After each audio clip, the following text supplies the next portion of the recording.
AP CM Chandrababu రాష్ట్రాభివృద్ధిలో అసలు వెనుకడుగు వేయడం లేదు.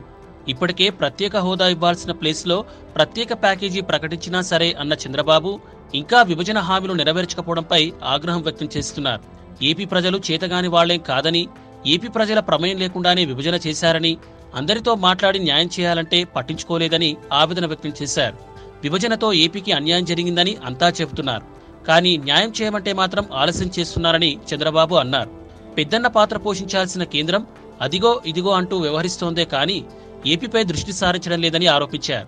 అందుకే కేంద్రాన్ని అడుగుతానని, విభజన చట్టంలో హామీలు అమలు చేయకుంటే సుప్రీంకోర్టుకు వెళ్తామని చంద్రబాబు ఖరాఖండిగా చెప్పారు. సర్వోన్నత న్యాయస్థానం న్యాయం చేస్తోందని ఆశిస్తున్నానని, ప్రధాని కూడా ఇదే విషయాన్ని చెప్పినట్టు ఆయన వెల్లడించారు. చట్టంలో ఉన్నట్టే కోరుతున్నాం, అదనంగా అడగటం లేదని సీఎం చంద్రబాబు చెప్పారు. అయితే విభజన తర్వాత కట్టుబట్టలతో ఏపీకి వెళ్లి రాజధాని అభివృద్ధిపై దృష్టి పెట్టిన చంద్రబాబు 3 ఏళ్లుగా సంయమనం పాటిస్తూ వచ్చారు.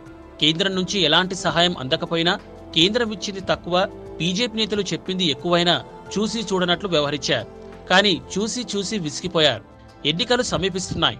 అటు పోలవరంపై ప్రత్యేక దృష్టి పెట్టినా ఆశించిన స్థాయిలో ఫలితం దక్కడం లేదు.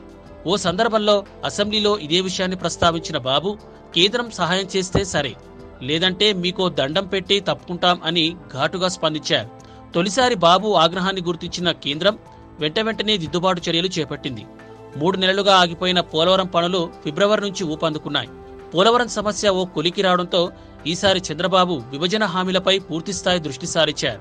ఇప్పటి వరకు ఓర్పుగా వ్యవహరించిన రాష్ట్రాభివృద్ధి కోసం ఇక దూకుడు చూపించక తప్పదని డిసైడ్ అయ్యారు. అందుకే చట్టంలో హామీలు అమలు చేయకుంటే సుప్రీంకోర్టుకు వెళ్తానని తేల్చి చెప్పారు. మరి ఏం జరుగుతుందో చూడాలి. ఈ వీడియో మీకు నచ్చినట్టయితే లైక్ చేయండి, షేర్ చేయండి. మరిన్ని ఇంట్రెస్టింగ్ వీడియోస్ చూడడానికి మా ఛానల్ కు తప్పక సబ్స్క్రైబ్ అవ్వండి.